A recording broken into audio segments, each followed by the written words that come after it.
11 21 54 85 99 exacto. Llama, ya no hay más que pensar.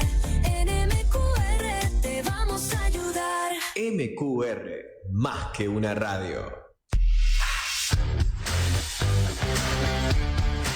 Desde la ciudad autónoma de Buenos Aires, transmite MQR. www.masqueunaradio.com.ar.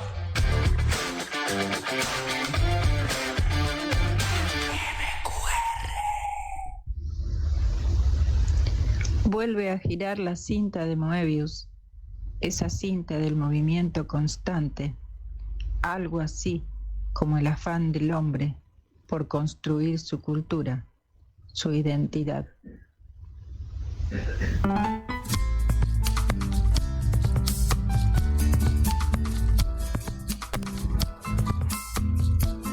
Muy bien, comenzamos a girar en esta cinta de Moebius de todos los jueves en Buenos Aires. ¿Cómo estás, Lidia? ¿Cómo te va? Muy bien, y disfrutando todavía del otoño, que no se ha hecho invierno. Exacto, un otoño templado. Y dorado. Un otoño, sí, con algún toque casi hasta primaveral en algún punto, por el clima y demás. Bueno, hoy nos visita la editorial Leviatán. Así es. Con una poeta que es un gusto conocer, María Rosa Maldonado. Así que bienvenidas a las dos. Es un gusto tenerlas aquí en este programa. Y bueno, ¿qué te parece si presentás a María Rosa Maldonado, Lidia? Bueno, María Rosa Maldonado es una poeta argentina de origen español, nacida en Barcelona, pero desde hace muchos años radicada en Buenos Aires. Su obra literaria y su trayectoria académica reflejan una profunda conexión con la filosofía, la naturaleza y la exploración de la identidad. Es profesora de filosofía, psicología y ciencias de la educación, y además es coordinadora de talleres de poesía y narrativa.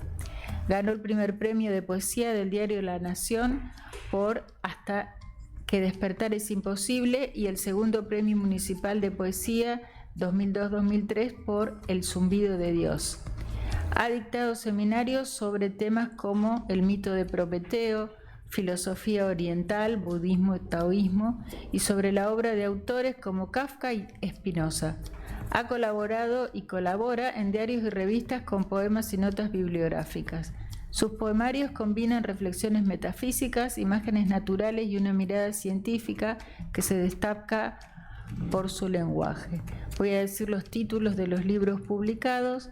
El primero, Poemas, luego Hasta que despertar es imposible, fue por el que obtuvo el premio Poesía del diario La Nación. Otro libro, El esplendor ajeno de las cosas, El zumbido de Dios, que es el que le valió el segundo premio municipal del bienio 2002-2003. At Savara, Acúfenos, El libro de las hormigas, y una segunda edición de Acúfenos que salió en 2022, ampliada y bilingüe catalán-castellano. Y por último, en 2024 nos encontramos con este hermoso libro de la editorial Leviatán que se llama La cantata del agua, sobre el que vamos a leer, sobre el que va a leer y vamos a charlar hoy, y sobre el que dijo Florencia Fragasso. Estudiar, indagar, investigar implica ahondar más en la experiencia del universo. Entonces cada nuevo saber es resonancia, transformación, periplo, y la contracara de cada saber es una parva indiferenciada de no saberes y no entenderes que se abisman y que están llenos de sonidos y texturas, botín fulgurante para la poesía. Bienvenida María Rosa Maldonado a Moebius en la radio. Es un gusto recibirte, María Rosa, tenerte con nosotros este jueves. Muchísimas gracias a ustedes por invitarme, es una alegría estar acá conversando y compartiendo. María Rosa, te contamos un poquito. Siempre nuestra costumbre es primero invitar a la poeta a leer, ¿sí? Hacemos una lectura de unos 4 o 5 minutos y después charlamos y vamos mezclando poesía con Correcto. charlas, ¿sí? Sí, Así cómo que no. empecemos con la lectura.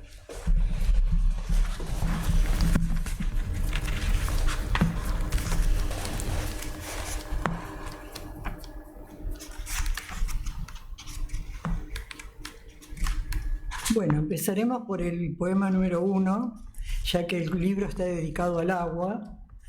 Leo el poema número 1. Átomos vivos, libres y vertiginosos. Elocuencia de lo creído inerte. Fluye sin perder la unidad de su alma. Oye voces sin alterar su estado. Desciende sin caer. Ve lo que no puede verse. Nunca duerme. Habla con suavidad. Aparece desde la fértil nada, pero es de este mundo.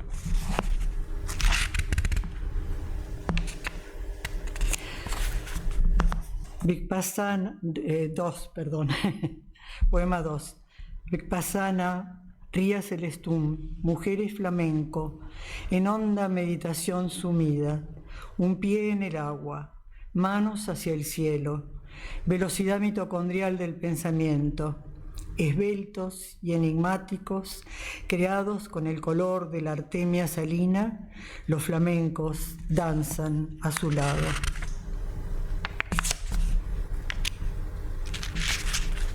Voy a leer un poema que particularmente tengo cierto cariño por él. Poema 6.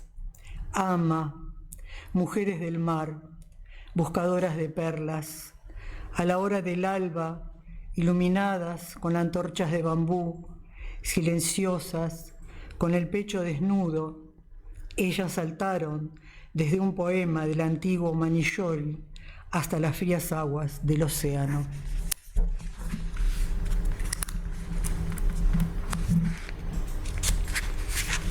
Poema 7. Amortajado, en fino paño de púrpura y de oro, tú, portador de las llaves del reino, pies cortados, cabeza hacia la tierra. En sucesión vertical de los altares se desciende a tus huesos. Tú, simple pescador del mar de Galilea, lago de agua dulce, donde nadan las nutrias, mansas y veloces, abunda el pez y se cultiva el dátil en la orilla, pero la voz del espíritu es más fuerte.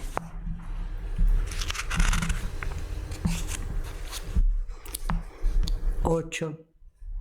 Bosque boreal. En el profundo invierno siberiano, el tigre del Amur comerá flores de agua, dendritas estelares, cazadores de tigres. Sí, comerá cazadores de tigres o morirá de hambre. En tanto, las clematis floridas, sésiles y laboriosas, abren sus corolas en la taiga, inalterables como alfa del centauro. Muchísimas gracias, María a ti. Rosa. Al aproximarme al libro, a la lectura, ¿no? Bueno, primero, por supuesto, esta centralidad del agua, pero por otro lado, este acercamiento a el conocimiento, ¿no? o la percepción del ser humano sobre el mundo, ¿no? Centrado en ese elemento líquido.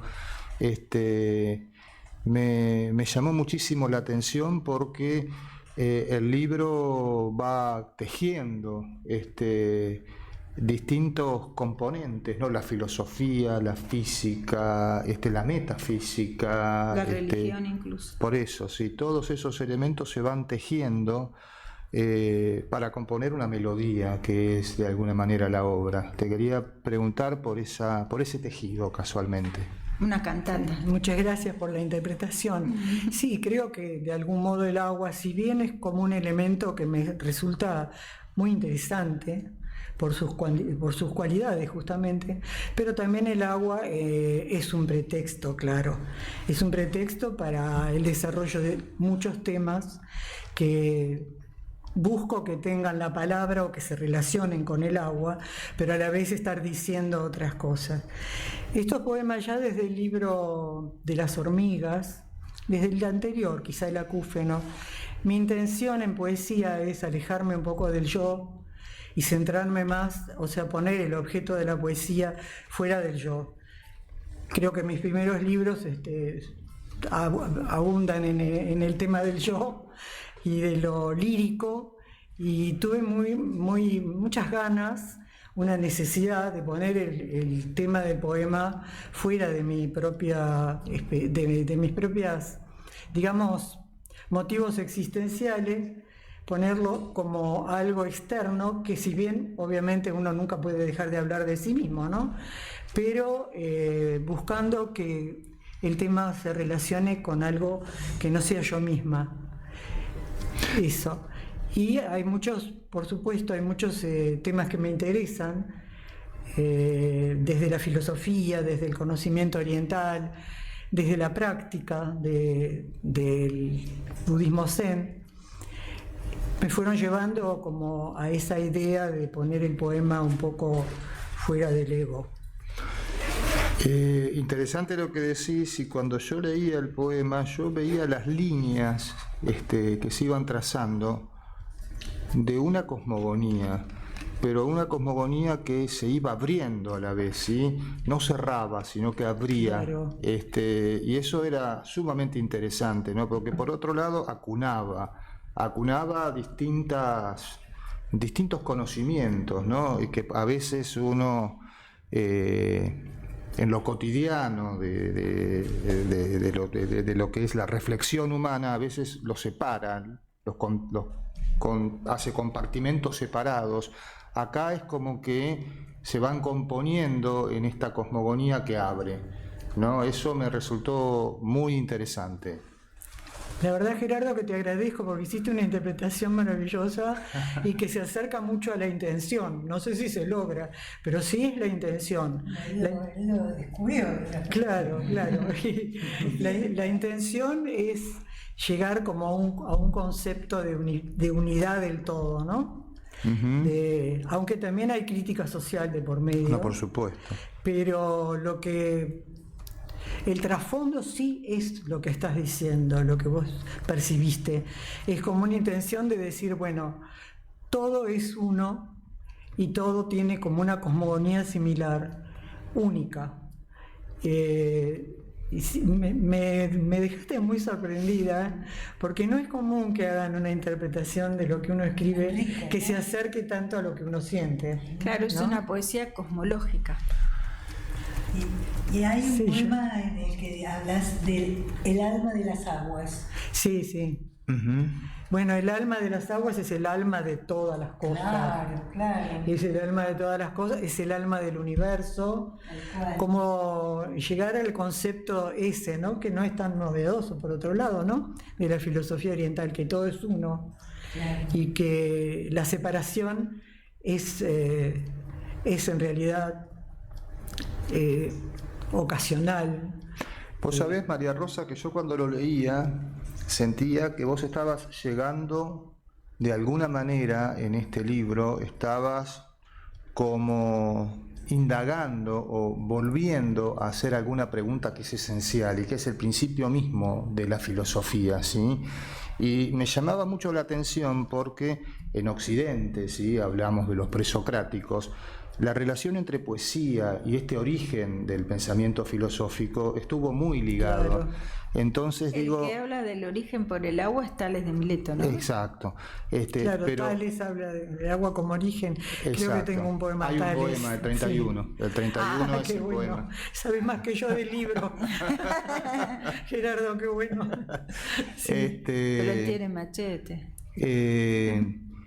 Yo decía, porque casualmente vos estabas tocando el pensamiento oriental, sí. Pero también si vamos al origen mismo de la racionalidad griega, de la occidental, de los presocráticos, tomemos ese punto, y bueno, vos nombrás específicamente a Tales, ahí hay un hay como una piedra preciosa que vos estás de alguna manera encontrando o intuyendo en la poesía o resuena en tu poesía. Me pareció impresionante eso, me pareció muy interesante. Muchas gracias. No, yo creo que la piedra preciosa está en los presocráticos, ¿no? Que uno puede volver siempre a ese arjé, ese principio de todas las cosas. Y después algo que en filosofía, cuando yo estudié filosofía, no se trataba la filosofía oriental. No sé, creo que sí, ¿no? En la Sin misma embargo, tesitura. para mí fue como un punto muy importante en mi pensamiento. O sea, la posibilidad de indagar en ella y de practicarla me resultó como, bueno, algo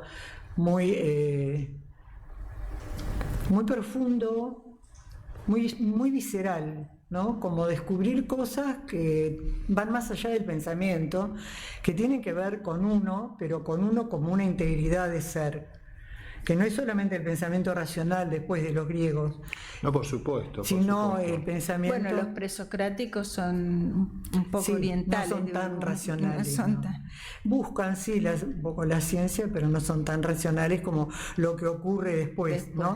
Con Platón. Claro, creo que hay una potencialidad en los presocráticos que, bueno, y que está muy unida de alguna manera, o por lo menos así la percibo yo, en algunos aspectos con el pensamiento oriental. Sí, claro. En ese punto es donde vos de alguna manera haces o redescubrís o nos volvés a mostrar esa unión, ¿no?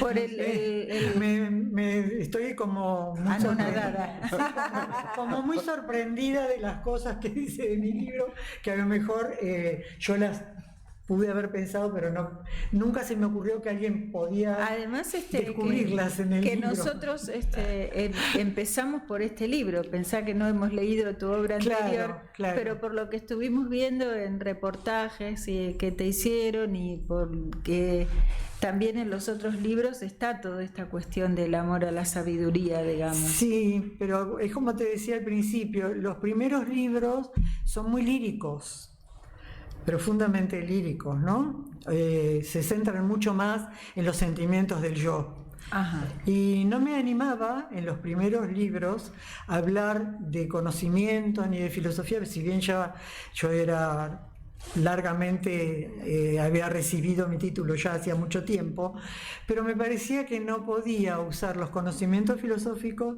en la poesía, sentía que no estaba todavía lo suficientemente maduro todo eso, Ni lo integrado científico. en el lenguaje y en mi conciencia. Pero también creo, sinceramente, que uno responde a mandatos inconscientes que no maneja tanto, ¿no? No maneja ni mucho ni poco, no maneja.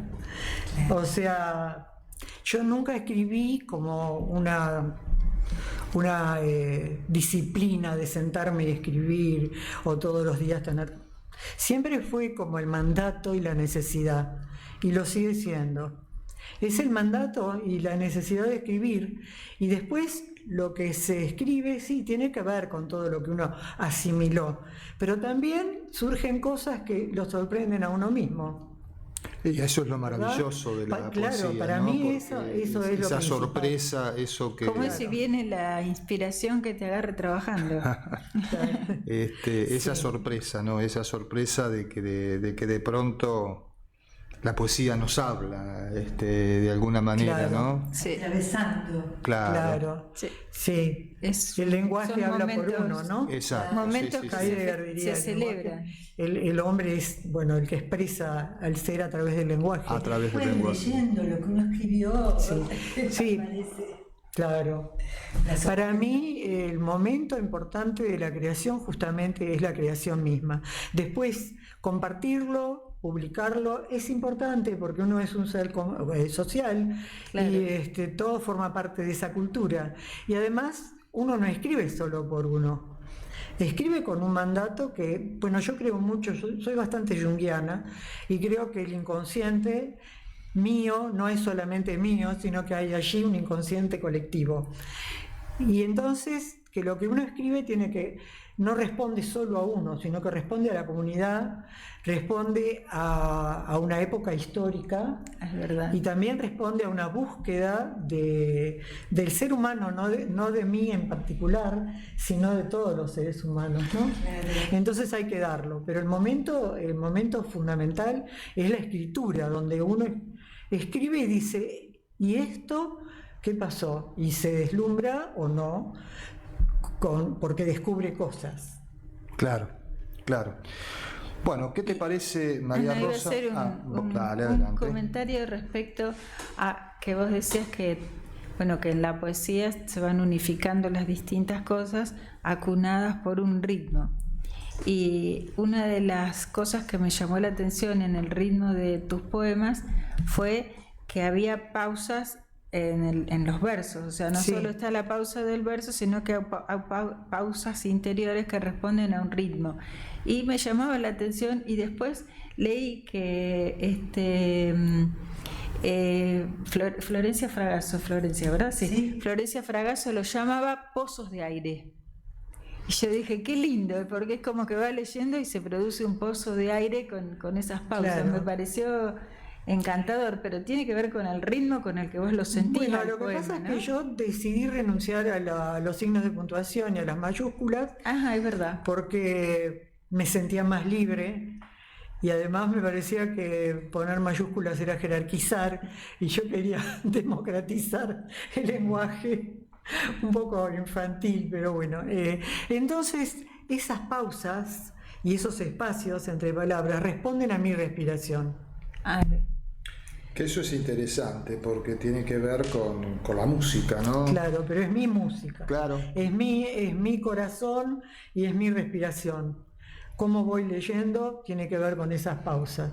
O sea, como lo voy leyendo interiormente, ¿no? Claro, Cómo lo sí, voy sí. escribiendo. También a mí me llama la atención porque ella también escribe su nombre y apellido en minúscula. Como se formando- desjerarquiza, parte de las cosas. Formando parte de ese canto de la vida. Sí. A veces copian algún título y lo ponen en mayúscula. Y yo no digo nada porque tampoco es importante, ¿verdad? No tiene importancia. Pero a mí me gusta ver todo en minúscula. Me gusta, me da un placer Es como encontrar más, la más escritura en sereno, ¿no? minúscula. Claro, y a su vez permite más libertad, en el Claro. sentido de que si uno trabaja, porque de alguna manera el artista está trabajando con un material que en este caso es la palabra, Claro.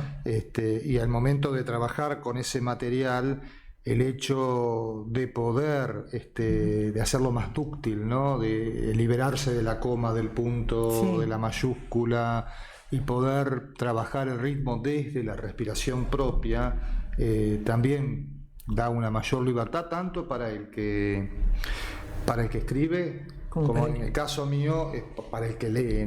Claro, claro. Porque de alguna manera eso me permite jugar también, me Te permite... permite armar de diferente manera los versos. Exacto. A veces se pueden relacionar las oraciones de varias maneras.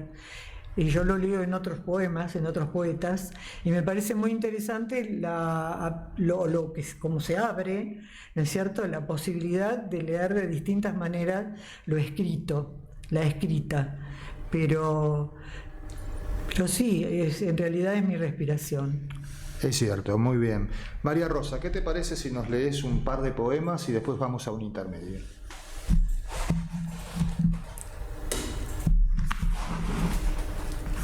Bueno, donde se abrió. Muy bien. También con una imagen de mujeres japonesas como la anterior, de las buscadoras de perlas. Este es el poema 12. Ellas plantan arroz en el arrozal del santuario, en el Fujihimi Mari, donde el zorro sagrado y venerable con la boca sostiene las llaves del granero. Ellas por los pies beben agua, por los pies comen tierra, por todos los poros de sus sombras, por las manos, mientras el sol al trasluz muestra sus huesos, suaves y blancos como arroz, como las altas nubes, como el día.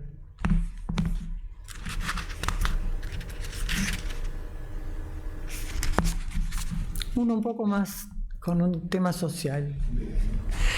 Poema 13. La peste puede ahogarse en el agua. Las ratas se ahogaron en el Beset. En el Mar Rojo, los perseguidores de Moisés y su pueblo. En las aguas del Tíber dicen que pereció el mítico etrusco Tiberino, rey de Alba Longa, del miedo y de la guerra. Sin hablar del diluvio que la tierra limpió de pecadores. El viento mueve las arenas, modifica las dunas del desierto, pero el agua lava el corazón del mundo. Muchísimas gracias, María Rosa Maldonado en Moebius en la radio. Y ahora vamos a un intermedio con un poco de jazz. ¿Y qué tenemos en el espacio federal? Yo mandé un poema de Estela Sanlungo, de un libro que está inédito y que toma temas, digamos, de la década del 60 aproximadamente, de la vida en un barrio del conurbano, ¿sí? Con los nombres de las mujeres, las Susanas, las Mónicas, está muy bueno. Y me lo mandó porque creo que nombra en un momento a una Lidia. En realidad está más metido en el poema. Y además quería pasar un aviso. Adelante. El sábado 26 de abril a las 20:30 horas en Cabe Canem, Chile 308, creo que esto es San Telmo, se va a presentar el libro de Raúl Kerserbaum que se llama Los Tímidos. Va a leer el autor y va a haber una entrevista de Carlos Ricciardelli. Los Tímidos es un libro, podríamos decir que una parte es de crónicas y otra es una obra de teatro, y se refiere a relatos que él ha recopilado de la época del proceso de los años 70, donde un funcionario salió a decir que primero iban a perseguir a los asesinos, después a esto, aquello, y por último a los tímidos, ¿sí?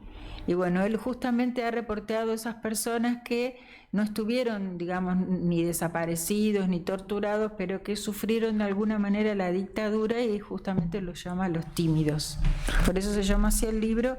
Y va a ser la presentación el 26 de abril, el sábado. El próximo sábado, decinos de nuevo la dirección, Lidia.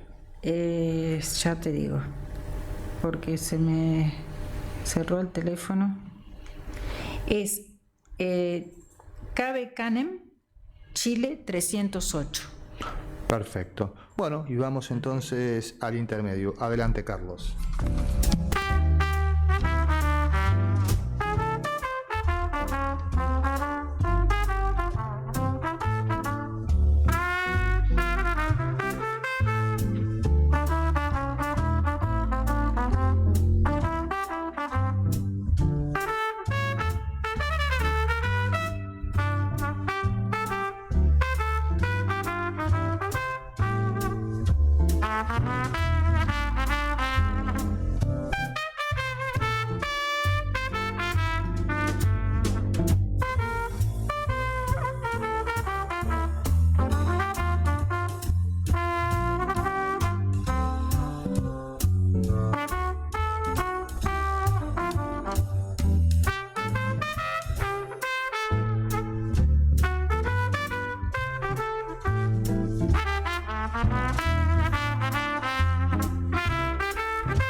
Había algunas Miriam con cara de muñeca, piel ros, de Gracielita, y noras con el pelo llovido a la cintura, claras de tez trigueña, Olgas con talle de Isabel, y una Claudia de 13 más alta que una Mirta.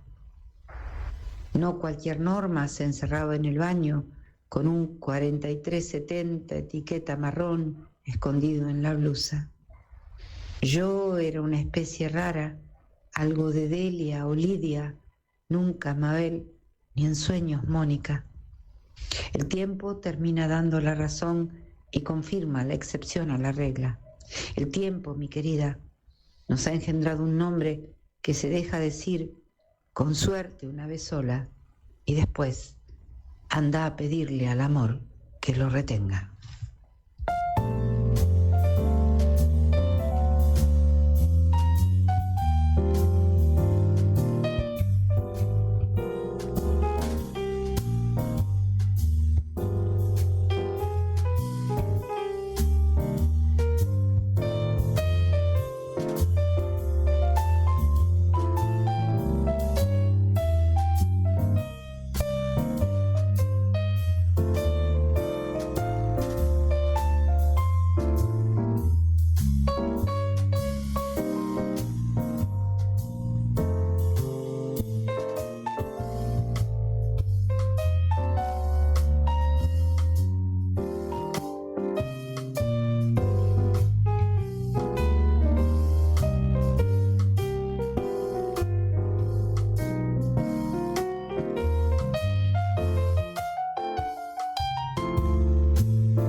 Muy bien, y seguimos girando en esta cinta de Moebius de todos los jueves en Buenos Aires. Hoy nos acompaña María Rosa Maldonado, La Cantata del Agua, libro de la colección de poesía mayor de la editorial Leviatán.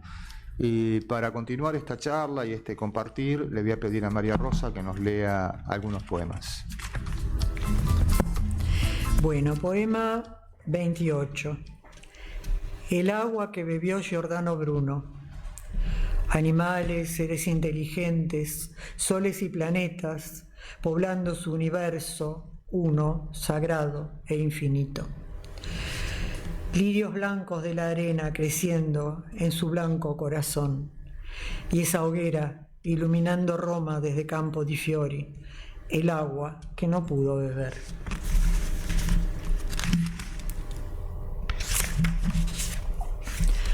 Agua dulce, gordas nubes cargadas del monzón, Catitanda, Lago Eire, después de seca y larga noche, todo vuelve a la vida. La vegetación vuelve a la vida, los insectos, el dragón del lago, algas, bacterias y los sápidos peces. Videntes, los pelícanos llegan desde todos los puntos cardinales. ¿Saben? ¿Cómo saben? ¿Entrelazamiento cuántico? ¿Acción fantasmagórica? Saben que el lago se formó y el exacto camino para llegar hasta él.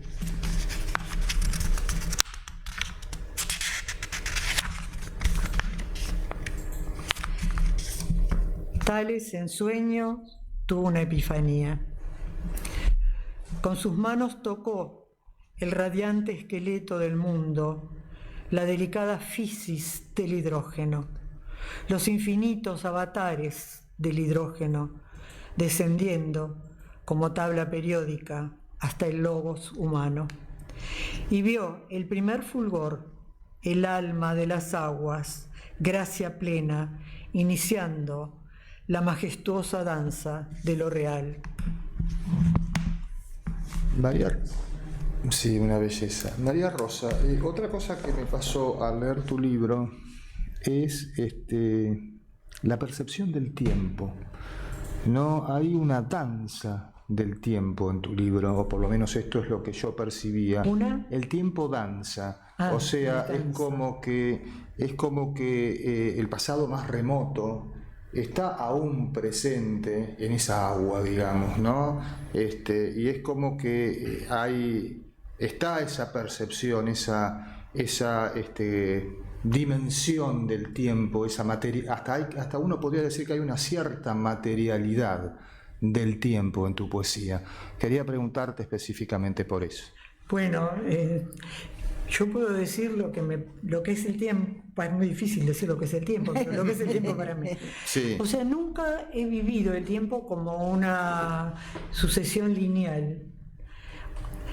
Para mi propia vida, no solamente para la historia de la Tierra o del universo, sino para mi propia vida, es como que el tiempo es un plano, no es una línea.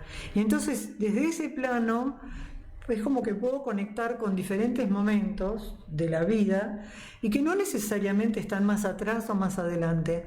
Están todos como formando parte de algo que es mi historia, pero a la cual no voy por una línea que desciende o que asciende, que va hacia atrás o hacia adelante, sino conectando cosas que a lo mejor me equivoco y invento recuerdos y son sueños, pero es todo como una unidad. Y yo creo que también en el sentido del tiempo de la Tierra, del universo, más que de la Tierra, del universo, si lo vemos como un ojo divino, un ojo de Dios, ¿no? Esto es algo bastante particular. Nosotros estamos, si fuera una montaña donde estamos en un camino de montaña, ¿verdad? Y entonces nosotros solamente vemos el punto que vamos andando de la montaña. No podemos ver lo que está detrás ni lo que está delante, sino que vamos viendo como en el tiempo, vamos viviendo punto a punto. Pero si hubiera un ojo sobre la montaña, entonces podría haber lo presente, lo pasado y lo futuro, que sería el ojo de Dios, aunque yo creo o no crea en... más allá de lo que, más de allá lo que de- podamos entender por Dios, digamos. Claro, exacto. Sí, está muy bien lo que me estás preguntando, porque tiene que ver con cómo yo experimento el tiempo. No lo experimento como una línea, lo experimento como un plano. Bueno, bastante nuclear todo lo que decís, ¿no?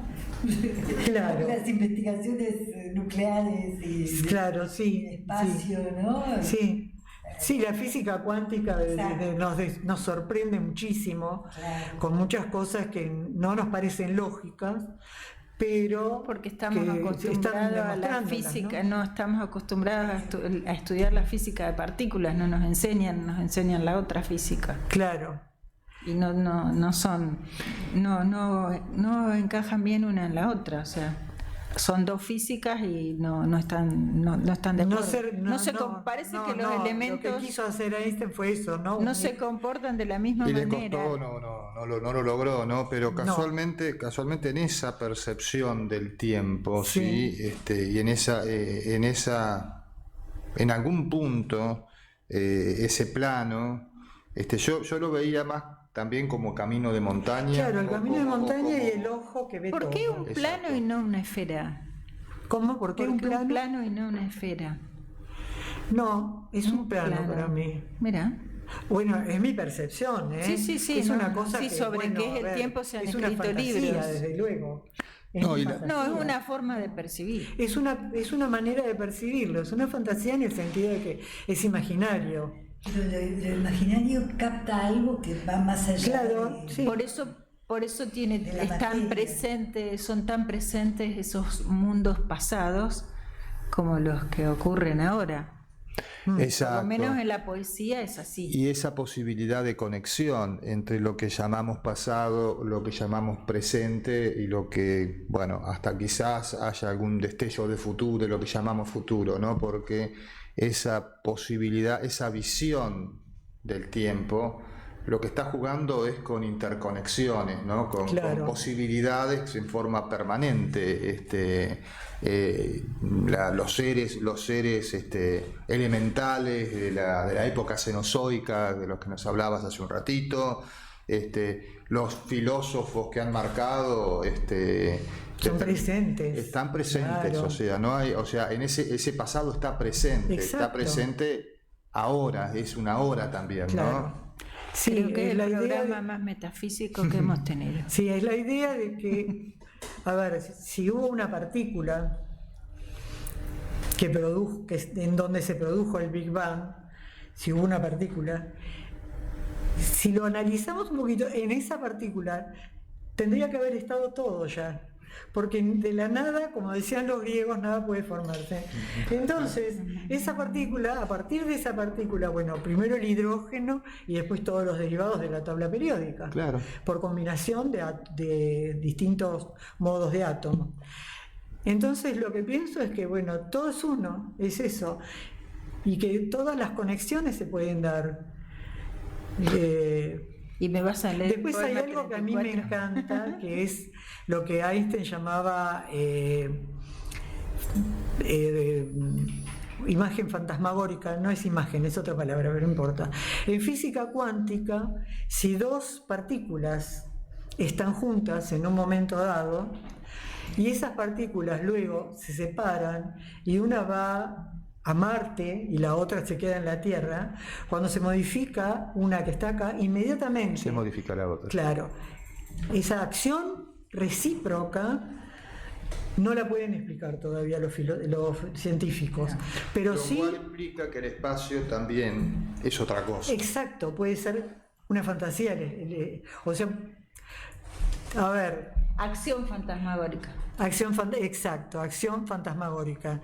Yo dije acción, imagen. Es acción fantasmagórica. fantasmagórica. Y lo tenía muy mal a Einstein esta acción fantasmagórica porque decía no es lógica, no puede ser, no puede ocurrir esto, pero está demostrado que ocurre. Claro. Exacto.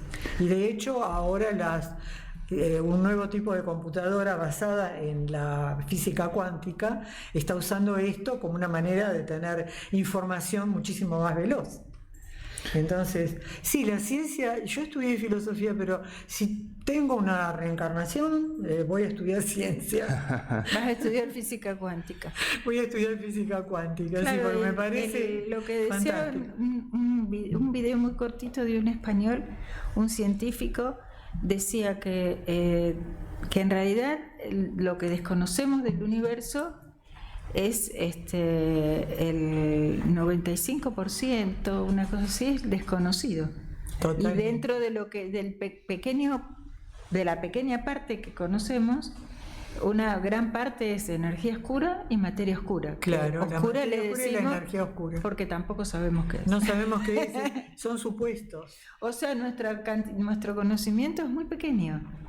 Es muy pequeño y además es provisorio. Siempre, Porque en claro. cuanto surja una anomalía en el sistema, van a tener que volver a revisar todo el sistema. Entonces, hay una cosa que sí, en ese sentido soy kantiana, que lo que dijo Kant es decir, nosotros conocemos solo aquello que nuestra mente está capacitada para conocer. Pero, ¿cuánto nos queda por fuera? ¿O cuánto nos queda de diferente? ¿Cómo sabemos que eso es, como decía Kant, esto es el fenómeno, pero el noúmeno, la cosa verdaderamente, lo que es el universo o lo que somos cada uno de nosotros, Sigue siendo siempre sigue siendo un misterio? Por suerte, quizás, ¿no? Exacto, sí, porque de alguna manera es un poquito de sal a la vida, ¿no? Claro. Pero, Bueno, Gerardo, te agradezco muchísimo la lectura que hiciste. No, por favor. Porque, bueno, a los dos, Lidia y Gerardo, porque realmente me he sentido tan interpretada. bueno, me No es alegro, me leída alegro. nomás, Sí. leída. Sí, muy, muy agradable. Por Me favor. gustaría que me leyeras el poema 34. ¿El poema? Número 34.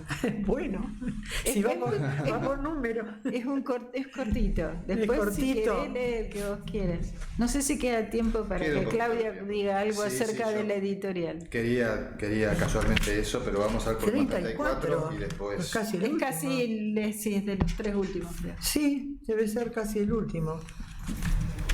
Ah, sí, el 34. Ah, lo pusiste este poema, lo pusieron en Lo Facebook. puse en el Sí. blog. Sí, poema 34. Esa luz reflejada en los lagos profundos de la orquídea, agua pura, baño diáfano, donde la abeja cae, inevitablemente sofocada, de néctar y de ensueño. Esa luz, esa rara belleza, esa perla de oscura maravilla. Una belleza. Cómo está preparada la naturaleza para que la abeja caiga y no pueda salir, tenga que pasar por todo una especie de laberinto para volver a salir y llevarse en sus patitas el polen, ¿no? Qué maravilla, porque en realidad sin las abejas, si se extinguen las abejas, no sabemos si vamos Qué a seguir nosotros. problema Exacto. para el ecosistema en general, el copal Exacto, completo. exacto. Exacto. Así que fue un homenaje a la orquídea y a la abeja, pobrecita. Es una cosa bastante extraña entre la metafísica y la materia, ¿no es cierto? Sí, Este presocrática. mundo de María Rosa Maldonado en la cantata del agua. Pero, digamos, la presencia de lo antiguo, ¿no? De lo prehistórico, de lo anterior, ¿no? Cómo nos signa a todos, más allá de los de la urgencia del agua hoy, ¿no? Ah, De la presencia, Totalmente. de la presencia política de la materia agua, ¿no? sí. Y lo que va a seguir significando, lo que va a significar de acá en adelante, ¿no? El agua, eso es muy cierto, ¿no? Casualmente lo social y lo político, acá está muy presente. Claro. Estamos en la Claro. época de la crisis del agua.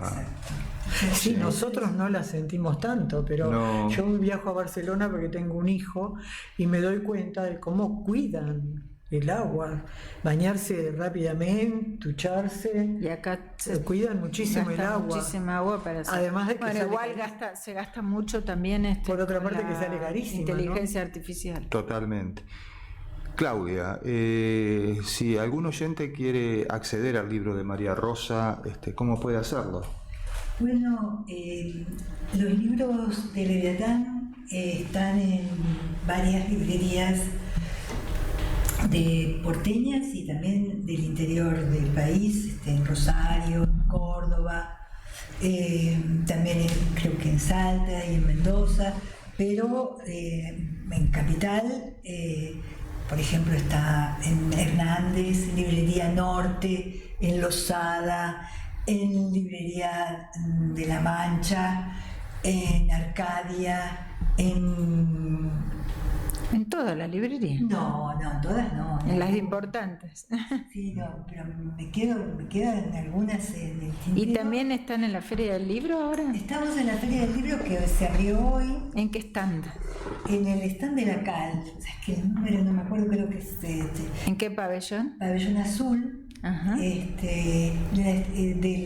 Estamos en el pabellón compartiendo con otros editores de la CAL, es el libro, ¿no?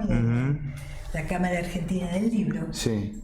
Somos varias editoriales que, bueno, no podemos sustentar Los costos de, claro, de un stand. Igual estar presente era interesante y bueno, y los días de profesionales que terminaron hoy fueron bastante activos, a pesar pensábamos que no, porque el precio del libro argentino es demente en este momento. No podemos competir con el libro español, por ejemplo, que claro. Es más barato, un libro de 1100 páginas es más barato que la obra completa de, qué sé yo, de queridos poetas grandes, ¿viste? Y entonces es una cosa bastante paradojal y tremenda, y no es la primera crisis, nosotros vivimos la crisis del 90, tremenda, ¿no es cierto?, terminal, pero también habíamos padecido la de la dictadura, ¿no es cierto? Claro. Entonces son golpes muy grandes que van contra que hacen difícil la posibilidad de una industria argentina. editorial en la Argentina. Sí, realmente mucha voluntad y mucho amor. Sí. Totalmente.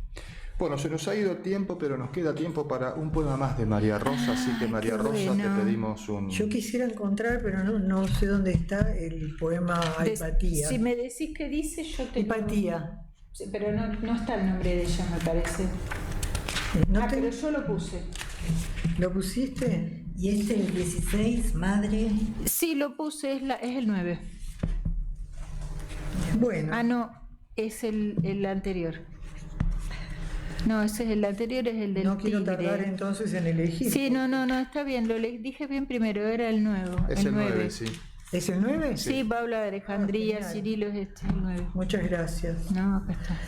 Como un homenaje también a ella, a Hipatía, y como una crítica terrible A la intolerancia.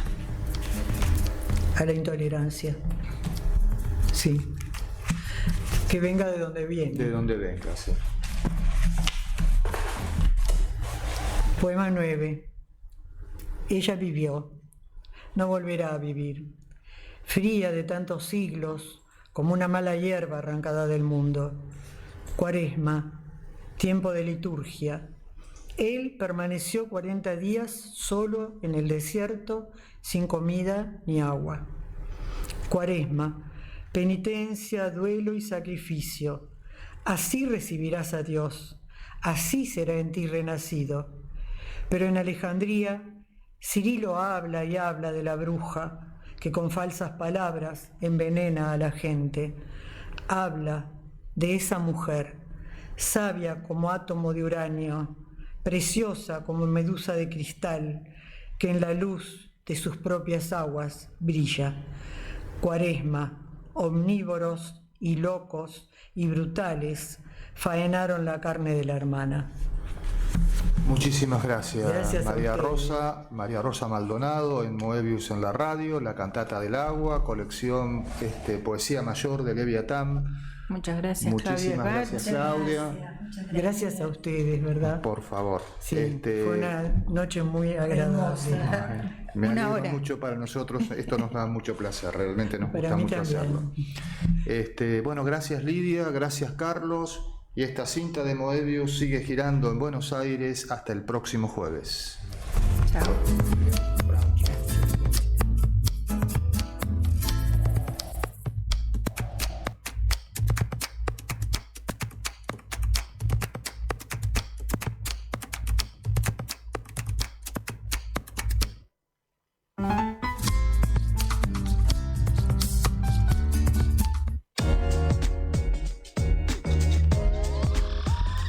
MQR, más que una radio.